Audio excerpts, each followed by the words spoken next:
The Lord be with you. And with your spirit. A reading from the Holy Gospel according to Matthew. When Jesus saw the crowds, he went up the mountain, and after he had sat down, his disciples came to him.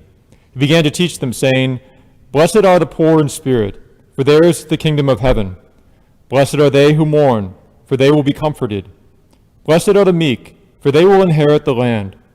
Blessed are they who hunger and thirst for righteousness, for they will be satisfied. Blessed are the merciful, for they will be shown mercy. Blessed are the clean of heart, for they will see God. Blessed are the peacemakers, for they will be called children of God. Blessed are they who are persecuted for the sake of righteousness, for theirs is the kingdom of heaven. Blessed are you when they insult you and persecute you and utter every kind of evil against you falsely because of me. Rejoice and be glad, for your reward will be great in heaven." The Gospel of the Lord.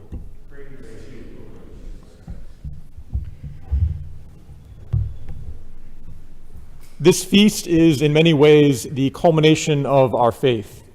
6 months after Easter, after we celebrate the resurrection of Jesus Christ from the dead, we celebrate another feast, the Feast of All Souls. And in many ways, I think this feast speaks powerfully of our faith in the resurrection, perhaps even more powerfully than at Easter. Because in this one, we don't simply bear testimony to the fact that Jesus Christ rose from the dead. We bear testimony to the fact that we believe that all souls can benefit from our prayers. All souls can be united to God. And as a result, there's hope for us too, that we don't have to live in fear of death. We don't have to live in fear that our current sufferings, our current anxiety is meaningless or empty. Instead, we can have confident hope that Christ has raised from the dead, and therefore all those we have loved, all those who have gone before us in death, also will rise and be with God forever. This is a great thing for us to recognize and to hope for. And I think sometimes we can be very concerned with serving one another and loving one another here and now in this life. And this is a good and holy desire. And this desire might even become more important to us.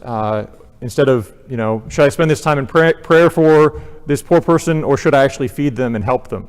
Oftentimes there's a great urgency to help and to act here and now. But after death, what is left is prayer. What is left is union in the Mass. And so in some ways, this is even more important, that our action and our service have true meaning because we believe in the resurrection of the dead. In many ways, this is our faith. And if we don't have faith in the resurrection, if we don't come to this Mass hopeful that our prayers make a real difference for those who have gone before us, then our service and our love of the poor is empty. And so let's rejoice today that our faith proclaims to us this great truth, that death is not the end. And so we can pray for those we love, confident that our prayer today is even more impactful, even more beneficial to them than the way we have loved them throughout our whole lives.